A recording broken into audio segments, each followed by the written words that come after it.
സർക്കാർ ഭൂമി മറിച്ചുവിറ്റ് BJP കേരള അധ്യക്ഷൻ രാജീവ് ചന്ദ്രശേഖർ 6 കോടി രൂപയ്ക്ക് വാങ്ങിയ കൃഷിഭൂമി 313 കോടി രൂപയ്ക്കാണ് മറിച്ചുവിറ്റത്. നീ ഒന്ന് പോടാ, നീ പണ്ടേ ഉടായിപ്പാ. അവന്റെ ഒരു ചോക്ലേറ്റ്. എന്നിട്ട് BPL-ന് വേണ്ടി നിർമ്മാണ ഫാക്ടറി തുടങ്ങാനെന്ന പേരിൽ 6 കോടിക്ക് വാങ്ങിയ ഭൂമിയാണ് ഒന്നും ചെയ്യാതെ 313 കോടിക്ക് മറിച്ചുവിറ്റത്.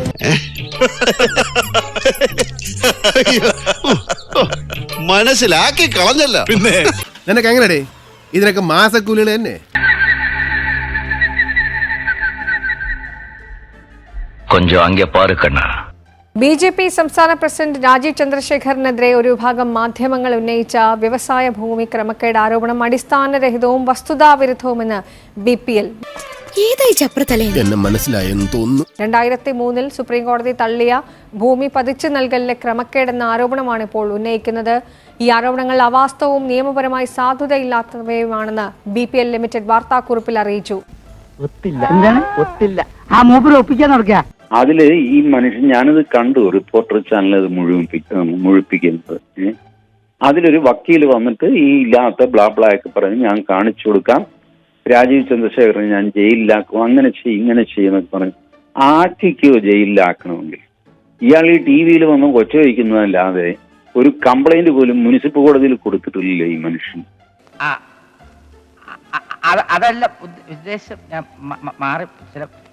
ഇപ്പൊ രാജീവ് ചന്ദ്രശേഖർ കാര്യങ്ങൾ സാമാന്യം ഭംഗിയായിട്ട് നടത്തുന്നു.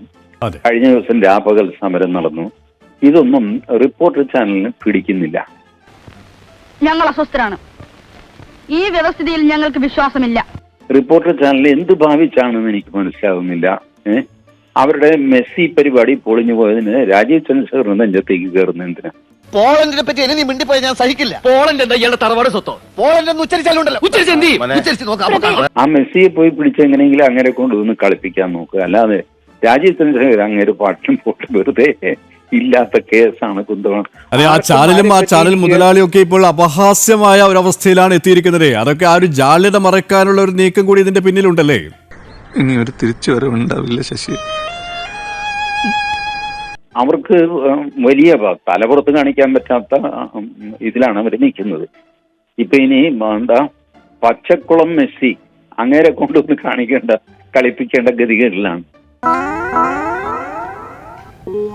അപ്പൊ പിന്നെ ഒരു സോഫ്റ്റ് ടാർഗറ്റ് ആണ് രാജീവ് ചന്ദ്രശേഖർ. BJP നേതാവാണ്, ചോദിക്കാനും പറയാനും ആരുമില്ല. കേരളത്തിലെ BJP-ക്കാരെന്ന് പറഞ്ഞാൽ ആർക്കും കയറി തല്ലാവുന്ന ചെണ്ടയാണെന്നാണല്ലോ വെപ്പ്.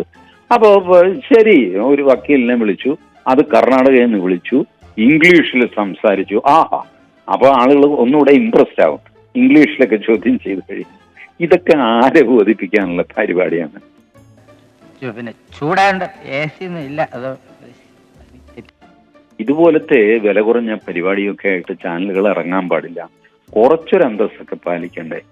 കുറച്ച് രാഷ്ട്രീയമൊക്കെ നമുക്ക് മനസ്സിലാവും. രാഷ്ട്രീയമായ എതിർപ്പ് അത് ഇതൊക്കെ ഉയർത്തുന്നു. ഇത് ക്രോസിങ് ഓൾ ദ ലിമിറ്റ്സ്.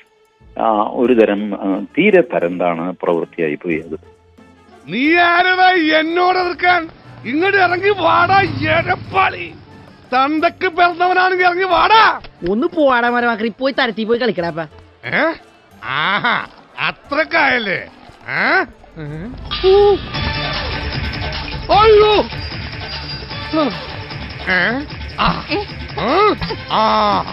ഇയാളെന്താ ഈ കാണിക്കണേ?